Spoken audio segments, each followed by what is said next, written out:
Assalamualaikum warahmatullahi wabarakatuh. Shalom, Om Swastiastu, Namo Buddhaya, Salam Kebajikan. Perkenalkan, kami dari kelompok 8 dengan judul Industri Tekstil Jawa Tengah dalam Krisis, Menggali Akar Permasalahan PHK. Perkenalkan, saya Dr. Fitnah Panjang Dharma Dinata dengan NIM 240910201107 dari Fakultas Ilmu Sosial dan Ilmu Politik. Saya Priscilla Cinggiladis Vincent dengan NIM 242110101053 dari Fakultas Kesehatan Masyarakat. Perkenalkan, nama saya Margareta Putrada Susilo dengan NIM 242110101016 dari Fakultas Kesehatan Masyarakat. Perkenalkan, saya Mahistian Diani dengan NIM 242110101054 dari Fakultas Kesehatan Masyarakat.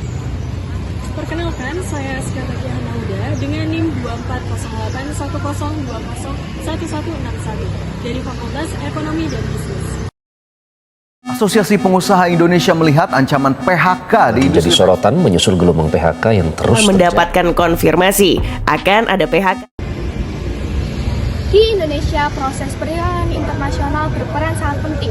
Namun, efek dari COVID-19 yang belum sepenuhnya pulih memberikan dampak yang cukup menyeramkan bagi sektor industri di Indonesia, khususnya di industri tekstil di Jawa Tengah yang merupakan salah satu komoditas unggulan di Indonesia.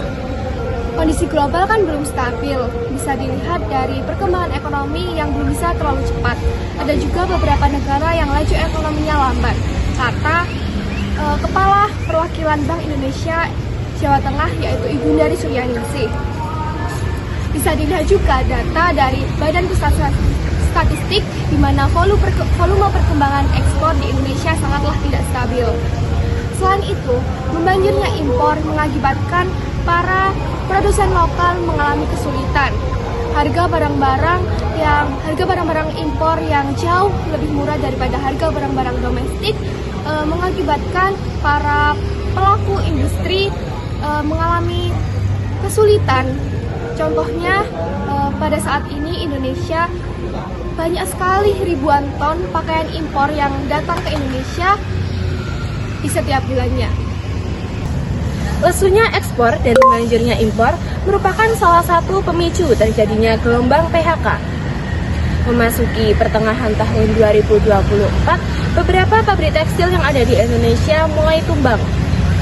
Terdapat beberapa pabrik tekstil yang ada di Provinsi Jawa Tengah mulai melakukan PHK atau pemutusan hubungan kerja secara besar-besaran. Salah satunya adalah PT SAI Apparel Industri yang dikabarkan telah melakukan PHK pada ribuan pekerjanya. Selanjutnya, apa sih bentuk disintegrasi dari case yang kita angkat? Bentuk disintegrasi dari case yang kita angkat, yakni ratusan buruh pabrik melakukan aksi demonstrasi secara besar-besaran untuk memprotes kebijakan perusahaan yang melakukan pemutusan hubungan kerja atau PHK secara sepihak dan tanpa adanya gaji dan pesangon.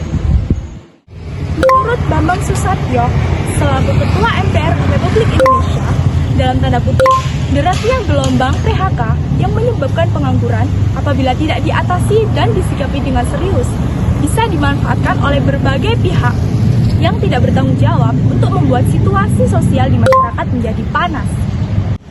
Lalu apa sih kaitannya dengan integrasi ekonomi?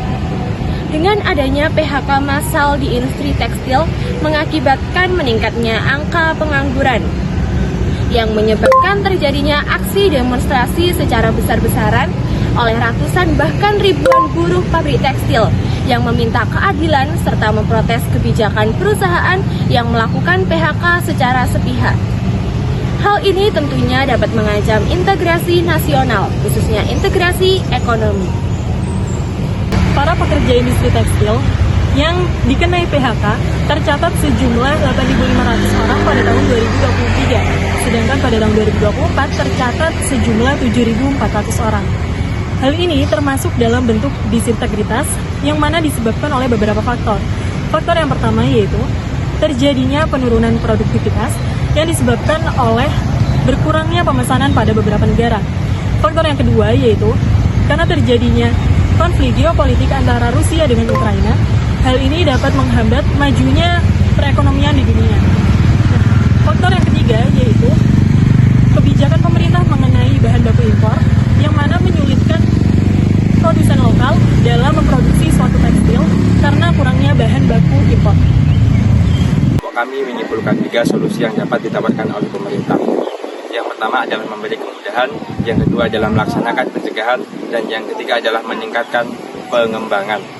Memberikan izin untuk para pelaku usaha mendirikan usahanya. Mereka harus memulai dari nol atau mereka harus memulai dengan modal yang terbesar. Maka tentunya pemerintah harus memberikan fasilitas kemudahan untuk memberikan izin. Yang kedua adalah adanya subsidi air atau listrik. Air dan listrik adalah 2 hal yang sangat berpengaruh dalam sebuah kegiatan usaha karena keduanya adalah hal yang utama.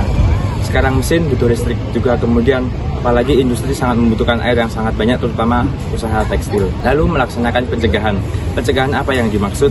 Pencegahan yang dimaksud ialah mengurangi adanya impor pakaian bekas atau baju-baju bekas dari luar negeri. Sedikit atau banyak mereka para importir baju bekas kemudian menjual kembali bajunya di Indonesia dengan harga yang sangat murah. Itu dapat merusak persaingan pasar di Indonesia. Demikian materi yang dapat kami paparkan. Mohon maaf apabila ada salah kata. Terima kasih atas perhatiannya. Wassalamualaikum warahmatullahi wabarakatuh.